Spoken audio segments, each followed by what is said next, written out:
बच्चों, आज हम पढ़ेंगे कक्षा 8 सामाजिक अध्ययन के अंतर्गत सामाजिक एवं राजनीतिक जीवन विषय का तीसरा पाठ, हमें संसद क्यों चाहिए। हम आपको बताएंगे इस पाठ से संबंधित प्रश्नों के उत्तर, लेकिन एक बार इस पाठ को जरूर से जरूर पढ़ें।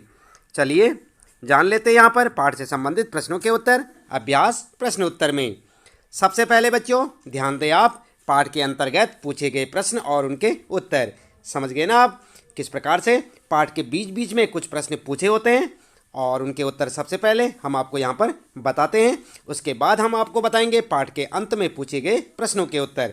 तो सबसे पहले आप पाठ के बीच में ध्यान देंगे बच्चों, अपनी पाठ्य पुस्तक में भी ध्यान से देख सकते हैं आप।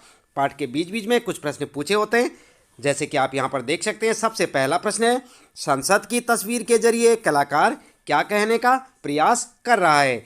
और ये प्रश्न आपको कहाँ पर मिलेगा, याद रखें बच्चों, 31 नंबर या अपनी पाठ्य पुस्तक के 31 नंबर पेज पर आप देखेंगे तो आपको इस प्रकार का एक प्रश्न देखने को मिलेगा और उसका उत्तर आप क्या लिखेंगे, ये देख रहे हैं ना आप, ये है संसद की तस्वीर। और इस तस्वीर से कलाकार क्या कहने का प्रयास कर रहा है, उत्तर लिखेंगे इस तस्वीर के द्वारा कलाकार यह कहने का प्रयास कर रहा है कि, और उसके बाद यहाँ पर जो है हेडिंग डाल के आप जो है पॉइंट में लिखेंगे नंबर 1, सभी व्यक्तियों को अपने प्रतिनिधियों के माध्यम से संसद तक पहुंचने का अधिकार प्राप्त है। दूसरी बात क्या कहता है कलाकार, प्रत्येक व्यक्ति चाहे वह स्त्री हो या पुरुष, हिंदू हो या मुस्लिम या सिख या ईसाई हो, सबको निर्वाचित होकर संसद में पहुंचने का अधिकार है। अगला पॉइंट है, देश का प्रत्येक नागरिक निर्णय प्रक्रिया में शामिल है। तो इस प्रकार से आप अपने इस पहले प्रश्न का उत्तर लिख सकते हैं बच्चों। देख रहे हैं ना आप, ये है पहला प्रश्न और यहाँ पर संसद की तस्वीर और कलाकार इस तस्वीर के द्वारा इन 3 बिंदुओं को आप ध्यान से लिखें, यही सब कहने का प्रयास कर रहा है। तो ये आपका उत्तर हो जाएगा। इसके बाद बच्चों दूसरा प्रश्न शुरू होता है आपका, सार्वभौमिक वयस्क मताधिकार क्यों मिलना चाहिए, इसके पक्ष में एक कारण बताइए। और आपको ये प्रश्न देखने को मिलेगा 32 नंबर पेज पर, यानी कि आप अपनी पाठ्य पुस्तक के अपनी किताब के 32 नंबर पेज पर देखें, 32 नंबर पेज पर आपको इस प्रकार का एक प्रश्न देखने को मिलेगा। इसका उत्तर क्या लिखेंगे, उत्तर इस प्रकार से लिखेंगे बच्चों, सार्वभौमिक वयस्क मताधिकार क्यों, और यहाँ पर हेडिंग डाल के लिखेंगे नंबर 1, लोकतंत्र में नागरिकों की भागीदारी और सहमति को महत्व दिया जाता है। नंबर दूसरा पॉइंट लिखेंगे, इससे सभी वयस्क नागरिक निर्णय प्रक्रिया में हिस्सा ले सकेंगे। देख रहे हैं ना आप, तो इस प्रकार से आप अपना उत्तर लिख सकते हैं। तीसरा पॉइंट लिखेंगे बच्चों, नागरिकों की भागीदारी और सहमति सार्वभौमिक वयस्क मताधिकार से हो सकती है। तो इस प्रकार से आप अपने दूसरे प्रश्न का उत्तर लिख सकते हैं। ये आपका दूसरा प्रश्न और उसका उत्तर आप लिखें। तीसरा प्रश्न शुरू हो जाता है बच्चों, और तीसरे प्रश्न में क्या पूछा है, चलिए पढ़ लेते हैं। क्लास मॉनिटर का चुनाव शिक्षक द्वारा किया जाता है ना। आपकी कक्षाओं में भी क्लास मॉनिटर का चुनाव कौन करता है, शिक्षक, या विद्यार्थी भी कर सकते हैं, कई बार विद्यार्थियों द्वारा भी होता है। आपकी राय में इस बात से कोई फर्क पड़ता है या नहीं, चर्चा कीजिए। यानी कि जो आपकी क्लास में मॉनिटर चुना जाता है वह आपके शिक्षक द्वारा चुना जाएगा या आपके सहयोगियों द्वारा, आपके साथी जो विद्यार्थी हैं उनके द्वारा। तो आपकी क्या राय है और आपको क्या फ़र्क पड़ता है या नहीं पड़ता, कोई फ़र्क नहीं, इस पर चर्चा करनी है। और ये प्रश्न आपको कहाँ पर मिलेगा बच्चों, ध्यान देंगे, ये भी मिलेगा 32 नंबर पेज पर, यानी कि 32 नंबर पेज देखें आप अपनी पाठ्य पुस्तक के। उत्तर में आप इस प्रकार से लिख सकते हैं, उत्तर लिखेंगे क्लास मॉनिटर का चुनाव और हेडिंग डाल के लिखेंगे बच्चों, अच्छे से लिखेंगे पॉइंट बनाकर। नंबर 1, क्लास मॉनिटर का चुनाव शिक्षक द्वारा न करके विद्यार्थियों द्वारा किया जाना लोकतांत्रिक होगा। आई बात समझ में। दूसरा पॉइंट लिखेंगे, जिस मॉनिटर का चुनाव विद्यार्थी करेंगे उस मॉनिटर को विद्यार्थी सहयोग भी करेंगे क्योंकि वह उनका अपना चुना हुआ प्रतिनिधि है ना बात सही। तो इसी प्रकार से आप दूसरा पॉइंट लिखें। तीसरा पॉइंट लिखेंगे बच्चों, जिस मॉनिटर का चुनाव शिक्षक द्वारा किया जाएगा उस मॉनिटर को विद्यार्थी सहयोग नहीं करेंगे क्योंकि विद्यार्थियों को लगेगा वह उनका अपना प्रतिनिधि नहीं है, यह चुनाव उनकी पसंद का नहीं है। तो आप क्या चाहेंगे बच्चों, आपका क्लास टीचर आपके लिए मॉनिटर चुन के रखे या आप स्वयं चुनाव करना चाहेंगे, आप स्वयं ही करना चाहेंगे ना, ताकि वो आपके हितों की रक्षा कर सके। तो यही जो है लोकतंत्र में होता है। चौथा प्रश्न है बच्चों, और इसे ध्यान दें, विधायक क्या कहते हैं उसे, एमएलए। क्या कहते हैं विधायक को, शॉर्ट में एमएलए। कौन होता है और उसका चुनाव कैसे किया जाता है, इस बात को समझाने के लिए निर्वाचन क्षेत्र और प्रतिनिधित्व शब्दों का प्रयोग करें। तो आपको ये प्रश्न कहाँ पर मिलेगा, आप ध्यान दें 33 नंबर पेज पर। आप अपनी पाठ्यपुस्तक के 33 नंबर या 33 नंबर पेज देखें बच्चों। आप किताब को पलट कर देख सकते हैं। 33 नंबर पेज पर आपको इस प्रकार का एक प्रश्न देखने को मिलेगा और इस प्रश्न का उत्तर क्या लिखेंगे आप, उत्तर लिखेंगे विधायक, एमएलए, और यहाँ पर जो हेडिंग डाल के लिखें नंबर 1 करके लिखेंगे। नंबर 1, विधानसभा के सदस्यों के चुनाव के लिए राज्य को बहुत सारे निर्वाचन क्षेत्रों में बांटा जाता है। बांटा जाता है कि नहीं, आपके क्षेत्र के भी कोई विधायक होंगे, आप जानते होंगे, तो आपके राज्य में कई सारे विधायक होंगे, तो बहुत सारे क्षेत्रों में निर्वाचन क्षेत्र को बांटा जाता है। नंबर 2, प्रत्येक निर्वाचन क्षेत्र से एक प्रतिनिधि निर्वाचित होता है। यह निर्वाचित प्रतिनिधि विधायक यानी कि एमएलए कहलाता है। आई बात समझ में, विधायक को ही एमएलए कहा जाता है और यह अपने निर्वाचन क्षेत्र से निर्वाचित होकर आता है। इसके बाद तीसरा पॉइंट लिखेंगे बच्चों, एमएलए यानी कि मेंबर ऑफ लेजिस्लेटिव असेंबली। क्या समझे आप, एमएलए की फुल फॉर्म क्या होगी बच्चों, मेंबर ऑफ लेजिस्लेटिव असेंबली का चुनाव जनता द्वारा 5 वर्षों के लिए किया जाता है। कितने साल के लिए किया जाता है, 5 वर्ष का। एमएलए कितने साल के लिए होता है, 5 साल के लिए, जिसे आप विधायक भी कहते हैं। कई लोग उसे विधायक कहते हैं, कुछ एमएलए कहते हैं। एमएलए अंग्रेजी का वर्ड है, आप समझ सकते हैं, मेंबर ऑफ लेजिस्लेटिव असेंबली। इसके बाद बच्चों 5वां यहाँ पर प्रश्न है आपके लिए, राज्य विधानसभा, संसद, लोकसभा के बीच क्या फर्क है, इस बारे में अपने शिक्षक के साथ चर्चा कीजिए। तो आप अपने शिक्षक को पूछ सकते हैं कि जो है लोकसभा या विधानसभा क्या होती है बच्चों, इसके बारे में जानकारी ले सकते हैं। चलिए यहाँ पर देख सकते हैं आप, ये प्रश्न मिलेगा आपको 33 नंबर पेज यानी कि 33 नंबर पेज पर। चलिए अंतर हम आपको बता देते हैं उत्तर में, आप अपने टीचर से भी पूछ सकते हैं। अंतर होगा, नंबर 1 लिखेंगे, राज्य विधानसभा चुने हुए विधायकों यानी कि एमएलए के समूह से बनती है। क्या समझे आप, राज्य विधानसभा जो होती है किससे बनती है, एमएलए के समूह से, जबकि संसद लोकसभा यानी कि सांसदों, जिन्हें कि एमपी भी कहा जाता है, के समूह से बनती है। क्या समझे बच्चों, फिर से ध्यान दें, राज्य विधानसभा चुने हुए विधायकों यानी एमएलए के समूह से बनती है। राज्य के अंतर्गत जितने भी विधायक आएंगे उन सब से उन एक ग्रुप बन के एक समूह जो बनता है उसे क्या कहते हैं, राज्य विधानसभा। विधायकों, सारे विधायकों से मिलकर क्या बनती है, विधानसभा। जबकि संसद की बात करते हैं, संसद को लोकसभा भी कहते हैं, तो एक किससे मिलकर बनती है, सांसद। जितने के क्षेत्र में, आपके क्षेत्र में जितने सांसद होंगे उनके समूह से मिलकर क्या बनती है, संसद। और राज्य विधानसभा किससे बनती है, विधायकों से। दूसरा अंतर क्या है बच्चों, ध्यान देंगे, सांसद के एमपी पूरे देश से चुन कर आते हैं। जो एमपी होते हैं या जिन्हें सांसद कहते हैं आप, ये किससे आते हैं, पूरे देश से चुनकर। जबकि राज्य विधानसभा के सदस्य जो होते हैं उसी विशेष राज्य से चुनकर आते हैं जिस राज्य की विधानसभा है। आप क्या समझे बच्चों, सांसद जो होते हैं पूरे देश से चुनकर आते हैं, फिर उनसे एक संसद बनती है। सांसद जो है पूरे देश से चुने हुए सदस्यों द्वारा, सांसद जो होते हैं पूरे देश से चुने हुए सदस्य होते हैं जिनसे मिलकर एक संसद का निर्माण होता है। जबकि विधानसभा जो राज्य विधानसभा है वो किससे बनती है, एक प्रॉपर राज्य जो होता है उससे चुनकर आए हुए विधायकों से क्या बनता है, राज्य विधानसभा।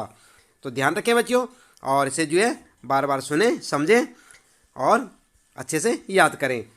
अगला प्रश्न है बच्चों, प्रश्न 6 है यहाँ पर, नीचे दिए गए विकल्पों में से कौन से काम राज्य सरकार के हैं और कौन से केंद्र सरकार के। तो यहाँ पर आपको ध्यान देना है राज्य सरकार के कार्यों पर और केंद्र सरकार के कार्यों पर। तो यहाँ पर जो है ये प्रश्न आपको मिलेगा, यहाँ पर ध्यान दें बच्चों, 33 नंबर पेज पर ये प्रश्न भी आपको देखने को मिलेगा। कितने नंबर पेज पर, 33 नंबर पेज पर। और यहाँ पर आप क्या करेंगे, पहले क को पढ़ेंगे, चीन के साथ शांतिपूर्ण संबंध रखा जाएगा। ख, मध्य प्रदेश में बोर्ड के तहत आने वाले सभी स्कूलों में कक्षा 8 को बोर्ड की परीक्षाओं से बाहर रखा जाएगा। और गए वाला है यहाँ पर, अजमेर और मैसूर के बीच एक नई रेलगाड़ी चलाई जाएगी और 1000 रुपये का नया नोट जारी किया जाएगा।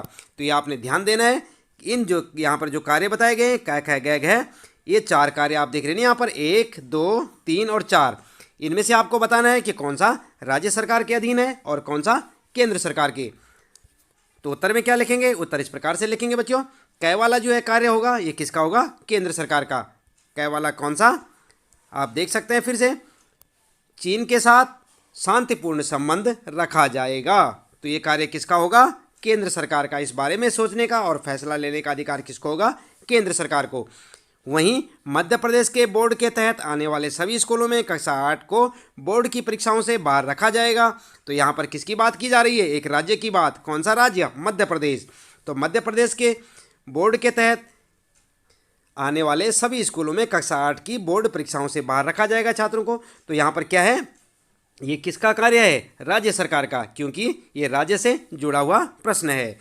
बात करते हैं यहाँ पर अजमेर और मैसूर के बीच एक नई रेलगाड़ी चलाई जाएगी। तो ये किसका होगा? केंद्र सरकार का कार्य। 1000 रुपये का नया नोट जारी किया जाएगा। तो ये किसका कार्य होगा? ये भी केंद्र सरकार का, क्योंकि जो नोट जारी किए जाएंगे ये किससे किए जाएंगे? किसके आदेश पर? केंद्र सरकार के।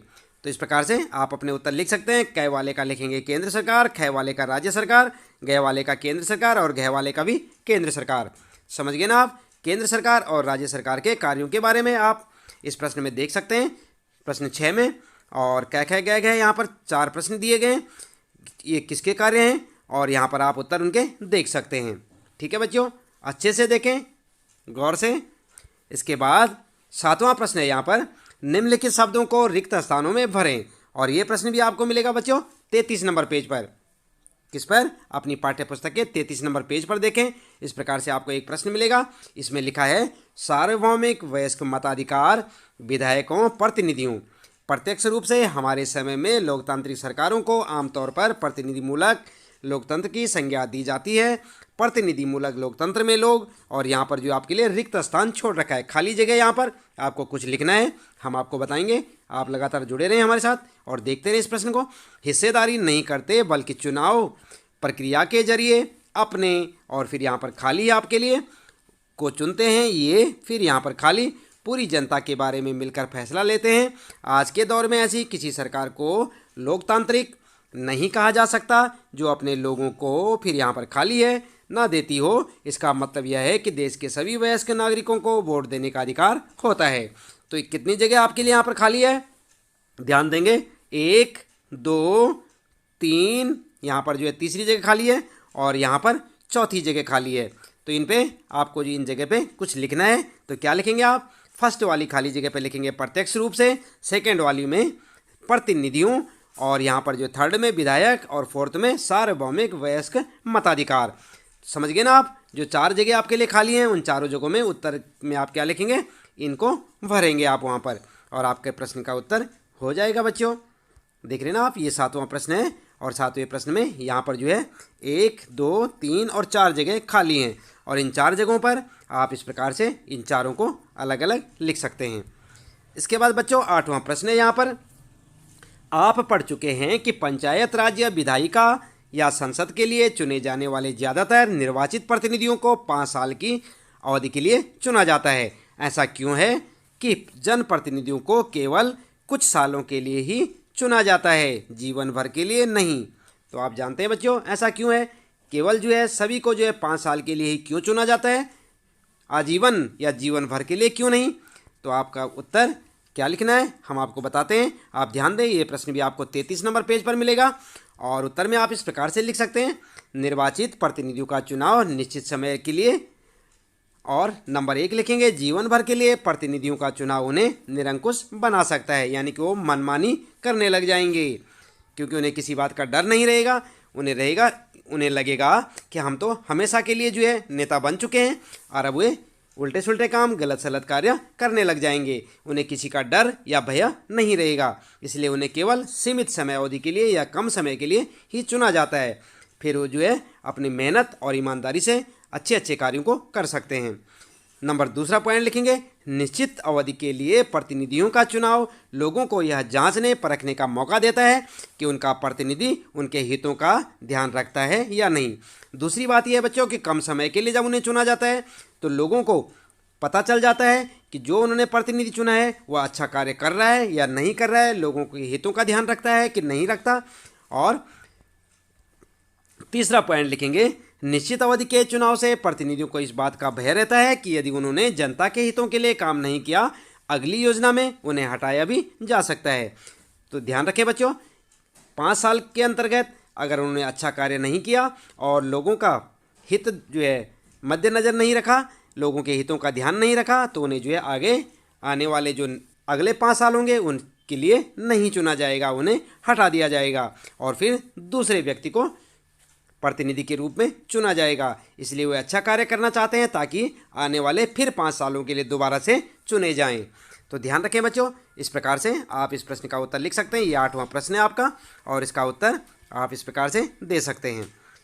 बात करते हैं बच्चों, अगला 9वां प्रश्न है। यहाँ पर आप यह पढ़ चुके हैं कि सरकार की कार्यवाहियों पर अपनी सहमति या असहमति व्यक्त करने के लिए लोग केवल चुनाव का ही इस्तेमाल नहीं करते बल्कि वे दूसरे रास्ते भी अख्तियार करते हैं। क्या आप छोटे से नाटक के जरिए इस तरह 3 तरीके बता सकते हैं?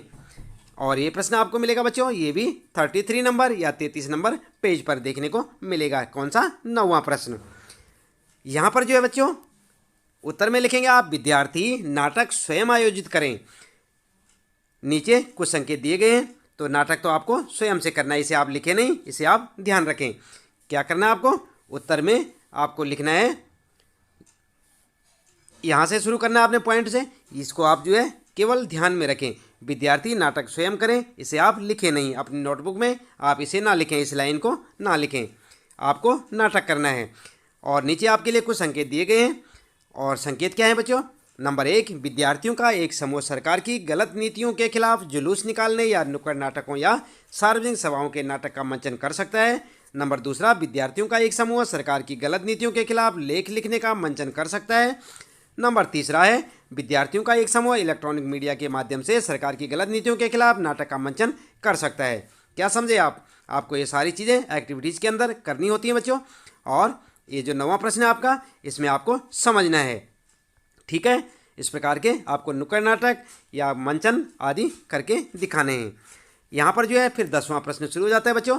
नीचे दी गई तालिका के आधार पर नीचे दिए गए प्रश्नों के उत्तर दें। और ये प्रश्न आपको मिलेगा 35 नंबर पेज पर। आप देख सकते हैं अपनी पाठ्य पुस्तक के 35 नंबर पेज, यानी 35 नंबर पेज देखें आप अपनी किताब के, और वहाँ पर आपको 8वीं लोकसभा के चुनाव का परिणाम यहाँ पर देख सकते हैं बच्चों। ध्यान दें, आपको ये जो 10वां प्रश्न है कहाँ पर मिलेगा? 35 नंबर पेज पर। ठीक है, और इस प्रकार के प्रश्न में यहाँ पर जो है एक टेबल आपको देखने को मिलेगी बच्चों। इस टेबल में आप देख सकते हैं सबसे ऊपर यहाँ पर राजनीतिक दल, निर्वाचित सांसदों की संख्या, और यहाँ पर राष्ट्रीय दल, और उसके बाद राष्ट्रीय दलों के नाम होंगे यहाँ पर भारतीय जनता पार्टी, भारतीय कम्युनिस्ट पार्टी, भारतीय कम्युनिस्ट पार्टी मार्क्सवादी, और यहाँ पर जो है इंडियन स्पेशलिस्ट, और भारतीय राष्ट्रीय कांग्रेस, जनता पार्टी, लोकदल, क्षेत्रीय दल, ऑल इंडिया अन्ना द्रमुक, और साथ ही साथ ये बहुत सारे आप देख सकते हैं बच्चों। यहाँ पर आप अपने हिसाब से इनके नाम देख सकते हैं। यहाँ पर ये सारे नाम आप पढ़ें, और उसके बाद इनमें जो है सदस्यों की संख्या दी हुई है, इसे भी आप ध्यान दें, इसे एक बार गौर कर लें, इसे आप ध्यानपूर्वक देखें इस टेबल को। इसके बाद यहाँ पर नोट करें आप, 1984 में असम और पंजाब में लोकसभा चुनाव नहीं हुए थे। और आपके लिए अब प्रश्न यहाँ पर आता है। पहला प्रश्न आपके लिए इसमें, कौन सरकार बनाएगा, क्यों? तो बता सकते हैं आप इस टेबल को देखकर कि कौन सरकार बनाएगा और क्यों। जिसके सबसे ज़्यादा सांसद निर्वाचित होंगे, सरकार उसकी ही बनेगी। तो आप देख सकते हैं यहाँ पर सबसे ज़्यादा किसके हैं सरकार में निर्वाचित सदस्य? 404। और किसके हैं? भारतीय राष्ट्रीय कांग्रेस के। तो यहाँ पर जो है बच्चों उत्तर में आप क्या लिखेंगे? उत्तर लिखेंगे भारतीय राष्ट्रीय कांग्रेस पार्टी सरकार बनाएगी, क्योंकि इस पार्टी के पास सर्वाधिक 404 निर्वाचित सदस्य हैं या प्रतिनिधि हैं, जो कुल निर्वाचित प्रतिनिधियों की संख्या के 50% से अधिक हैं। आई बात समझ में? सरकार किसकी बनेगी, कौन सरकार बनाएगा और क्यों? कौन बनाएगा सरकार? ध्यान दें बच्चों, टेबल में देखा आपने, मैंने आपको कहा था कि आप टेबल देखें। सबसे ज़्यादा सदस्य किसको दिख रहे हैं आपको? 404। किसके? ये भारतीय राष्ट्रीय कांग्रेस के। तो इन्हीं की सरकार बनेगी। याद रखें आप, ये टेबल आपके लिए इसीलिए दे रखी है कि आप जो टेबल को जो है ऑब्जर्व करेंगे, जांचेंगे टेबल को। दूसरा प्रश्न आता है यहाँ पर आपके लिए, विपक्ष किसको कहा जाएगा, उसकी क्या भूमिका है? तो आप देख सकते हैं बच्चों, उत्तर में लिखेंगे वे सभी राजनीतिक दल जो सरकार में शामिल नहीं हैं विपक्ष कहलाते हैं। जैसे तेलुगु देशम पार्टी मुख्य विपक्षी दल है। विपक्ष का कार्य सरकार की कमियों को जनता के सामने लाना होता है। तीसरा प्रश्न है बच्चों, लोकसभा में चर्चा के लिए कौन उपस्थित होंगे?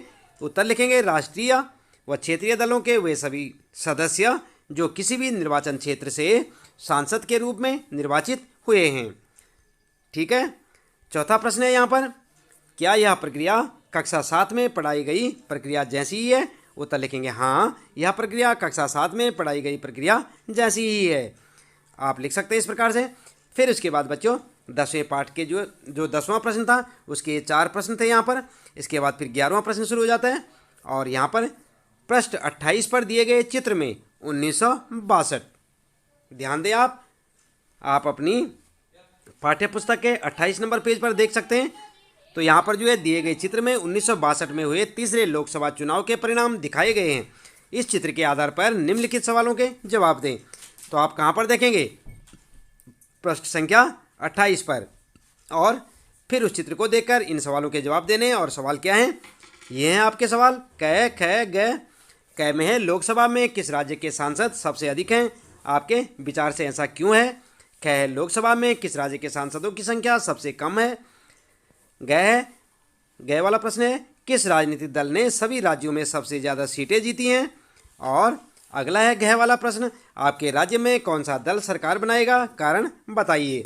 तो आप देख सकते हैं बच्चों इलेक्शन रिजल्ट में यहाँ पर जो है इस प्रकार का एक चित्र मिलेगा आपको। 28 नंबर पेज पर इलेक्शन रिजल्ट होगा। आप यहाँ पर जो है ये आपको क्लियर है, साफ साफ नहीं दिख रहा है। आप अपनी पाठ्य पुस्तक के 28 नंबर पेज पर जाएं, वहाँ पर देखें, आपको इन सारे सवालों के या सारे प्रश्नों के उत्तर मिल जाएंगे। ठीक है बच्चों, तो इस प्रकार की एक टेबल देख सकते हैं आप। और उत्तर में आप लिखेंगे, उत्तर इस प्रकार से लिखेंगे 1962 में हुए तीसरी लोकसभा चुनाव के परिणाम। नंबर 1, लोकसभा में उत्तर प्रदेश के सांसद सबसे अधिक हैं क्योंकि यहाँ की जनसंख्या अन्य राज्यों की तुलना में अधिक है ना बच्चों? कहाँ पर है? उत्तर प्रदेश में। और इसके बाद दूसरा, मणिपुर और त्रिपुरा राज्यों के सांसदों की संख्या सबसे कम है। तो आप अपने 28 नंबर पेज पर देखें, वहाँ पर आपको दिखाई देगा कि मणिपुर और त्रिपुरा राज्य के सांसदों की संख्या सबसे कम है। तीसरा है यहाँ पर, कांग्रेस ने 2 सभी राज्यों में सबसे ज़्यादा सीटें जीती हैं। संसद में पूछे गए एक प्रश्न का उदाहरण आप देख सकते हैं बच्चों। यहाँ पर जो है आप देख सकते हैं लोकसभा और दिनांक 30 नवंबर 2007 उत्तर के लिए। और इसी प्रकार से आप जो है एक टेबल की तरह बना सकते हैं और आपका उत्तर स्पष्ट हो जाएगा। इसके बाद बच्चों अगला यहाँ पर 12वां प्रश्न आता है आपके लिए। फिर उपरोक्त प्रश्न के माध्यम से महिला और बाल विकास मंत्री से क्या जानकारी मांगी जा रही है? अगर आप सांसद होते तो कौन से 2 सवाल पूछते? आई बात समझ में? उत्तर में आप लिख सकते हैं स्कूलों में जंक फूड पर पाबंदी लगाने के लिए सरकार से कौन कौन से कदम उठाए हैं? सरकार ने कौन कौन से कदम उठाए हैं? तो नंबर 1, नंबर 2 करके लिखेंगे। जिन स्कूलों ने जंक फूड पर पाबंदी नहीं लगाई उनको दंड देने का क्या प्रावधान किया गया है? और यदि जंक फूड खाने से किसी छात्र की मृत्यु हो जाती है तो उसके माता पिता को कितनी क्षतिपूर्ति दी जाएगी, उसका प्रावधान किया गया है। ठीक है, तो इस प्रकार के यदि आप सांसद होते तो प्रश्न पूछ सकते थे। कौन से? पहला प्रश्न और आपका दूसरा प्रश्न। तो ये आपका उत्तर भी हो जाएगा। इसके बाद बच्चों आगे बात करते हैं 13वें प्रश्न पे। इस तालिका को देखने के बाद क्या आप यह कह सकते हैं कि पिछले 50 सालों में चुनाव में जनता की सहभागिता कम हुई है या बढ़ी है, या शुरुआती वृद्धि के साथ प्रायः स्थिर रही है? तो आप देख सकते हैं बच्चों ये प्रश्न आपको मिलेगा 39 नंबर पेज पर। कितने पर? 39 नंबर पेज पर आप देखेंगे। और यहाँ पर जो है इस प्रकार से आपको एक टेबल देखने को मिलेगी बच्चों, और आप इसे ध्यानपूर्वक देखें, इस टेबल की जांच करें आप। उसके बाद उत्तर में आप लिखेंगे जनता की सहभागिता में उतार चढ़ाव आए हैं। उत्तर क्या लिखेंगे आप? जनता की सहभागिता में उतार चढ़ाव आए हैं। 14वां प्रश्न है बच्चों, आपको संसद में महिलाओं की कम संख्या का क्या कारण समझ में आता है? चर्चा करें।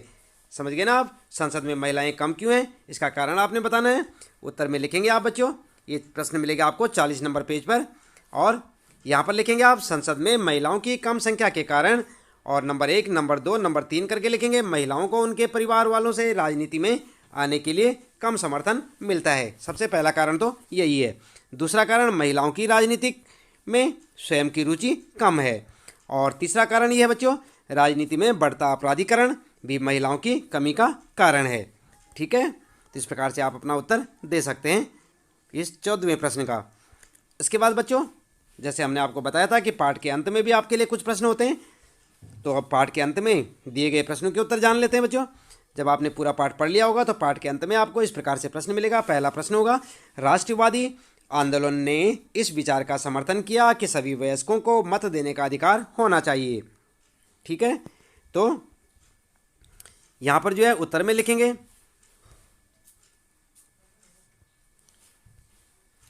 प्रश्न है आपका, राष्ट्रवादी आंदोलन ने इस विचार का समर्थन किया कि सभी वयस्कों को मत देने का अधिकार होना चाहिए। तो यहाँ पर होगा, साथ में आप देख सकते हैं प्रश्न पूरा होगा और उसके बाद उत्तर में लिखेंगे सभी वयस्कों को मताधिकार दिए जाने का कारण क्या कारण है। उत्तर में आप लिखेंगे नंबर 1, नंबर 2, नंबर 3 करके सभी वयस्क नागरिकों को निर्णय प्रक्रिया में भागीदारी देने के लिए। और नंबर 2 लिखेंगे लोकतंत्र में नागरिकों की भागीदारी और सहमति को महत्व दिया जाता है। नंबर 3 लिखेंगे नागरिकों की भागीदारी और सहमति सार्वभौमिक वयस्क मताधिकार से हो सकती है। तो इस प्रकार से आप अपना उत्तर लिख सकते हैं। यहाँ पर ध्यान दें, प्रश्न में आपका क्यों या कारण बताइए लिख सकते हैं आप यहाँ पर। इसके बाद बच्चों दूसरा प्रश्न है, बंगाल में, यहाँ पर लिखेंगे आप बंगाल में 2004 के संसदीय चुनाव क्षेत्रों का नक्शा दिया गया है। इस नक्शे में अपने राज्य के चुनाव क्षेत्रों को पहचानने का प्रयास करें। आपके चुनाव क्षेत्र के सांसद का क्या नाम है? आपके राज्य से संसद में कितने सांसद जाते हैं? कुछ निर्वाचन क्षेत्र को हरे और कुछ को नीले रंग में क्यों दिखाया गया है? ठीक है, तो ये आपका प्रश्न है दूसरा। और यहाँ पर आप देख सकते हैं, अपनी पाठ्य पुस्तक में देखें, वहाँ पर आपको साफ साफ दिखाई देगा। और उत्तर में लिखेंगे आप संसदीय चुनाव क्षेत्रों का मानचित्र, पहला, दूसरा, तीसरा, इस प्रकार से पॉइंट में लिखें। विद्यार्थी जिस राज्य जिस चुनाव क्षेत्र से आते हैं उसी के अनुसार स्वयं उत्तर दें। तो क्या करेंगे आप, मानचित्र देखेंगे बच्चों आप अपनी पाठ्य पुस्तक में, उसकी आप फोटो स्टेट करके यहाँ पर लगा सकते हैं। फोटो स्टेट भी आप जो है साथ में जोड़ सकते हैं बच्चों। और जिस राज्य में आप रहते हैं उसके जिस भी चुनाव क्षेत्र में आते हैं उसी के अनुसार आप अपना उत्तर लिखें, यानी कि आपके लिए स्वयं से ये आपको करना होगा ये प्रश्न। दूसरी बात का ध्यान रखें, हरे रंग के निर्वाचन क्षेत्र को अनुसूचित जाति के लिए आरक्षित किया गया है। और तीसरा जो है, नीले रंग के निर्वाचन क्षेत्र को अनुसूचित जाति के लिए आरक्षित किया गया है। इन बातों को आप ध्यान रखेंगे और इसी प्रकार से नक्शे को भरेंगे, यानी कि मानचित्र को आप भर सकते हैं। इसके बाद बच्चों तीसरा प्रश्न आता है यहाँ पर, अध्याय 1 में आपने पढ़ा था कि भारत में प्रचलित संसदीय शासन व्यवस्था के 3 स्तर होते हैं। इनमें से एक स्तर संसद यानी केंद्र सरकार तथा दूसरा स्तर विभिन्न राज्य विधायिकाओं यानी राज्य सरकारों का होता है। अपने क्षेत्र के विभिन्न प्रतिनिधियों से संबंधित सूचनाओं के आधार पर निम्नलिखित तालिका को भरें। तो आप जो है अपने क्षेत्र से इस तालिका को बनाएं। यहाँ पर जो है राज्य सरकार लिखें, यहाँ पर केंद्र सरकार लिखें और कौन सा राजनीतिक दल अभी सत्ता में है, आपके क्षेत्र में निर्वाचित प्रतिनिधि कौन है, अभी कौन सा राजनीतिक दल विपक्ष में है, पिछले चुनाव कब हुए थे, अगले चुनाव कब होंगे, आपके राज्य में कितनी महिला प्रतिनिधि हैं। तो इस प्रश्न के उत्तर में आप जो है अपने हिसाब से तालिका बनाएं। आप जिस भी राज्य में रहते हैं बच्चों उसके हिसाब से अपने घर में बड़े लोगों से पूछें और इस तालिका को भर सकते हैं। उत्तर में आप देख सकते हैं इस प्रकार से भरेंगे आप, जैसे केंद्र सरकार, छात्र अपने राज्य के अनुसार भरें, ध्यान रखना अपने निर्वाचन क्षेत्र अनुसार आप स्वयं भरें, अपने राज्य के अनुसार आप भरें, अपने राज्य के अनुसार भरें, अपने राज्य के अनुसार, अपने राज्य के अनुसार। यहाँ पर जो है आप जो है अपने हिसाब से भरें। याद रहे बच्चों, आपसे फिर से कह रहा हूँ कि आप अपने राज्य या अपने क्षेत्र के हिसाब से इस तालिका को भरेंगे, ऐसे नहीं। और इसके साथ ही बच्चों इस पाठ से संबंधित प्रश्नों के उत्तर यहाँ पर समाप्त होते हैं। मिलते हैं फिर अगले पाठ की अगली वीडियो में। याद रहे, यदि अभी तक आपने चैनल को सब्सक्राइब नहीं किया तो चैनल को सब्सक्राइब अवश्य कर दें, बेल आइकन भी दबा दें ताकि आपको इसी प्रकार अपने सारे प्रश्नों के उत्तर मिलते रहेंगे और जो आने वाली वीडियो होगी उसकी नोटिफिकेशन भी आपको मिलती रहेगी। और इसी प्रकार लगातार देखते रहें वीडियो, हमारे साथ जुड़े रहें। आपका दिन शुभ हो।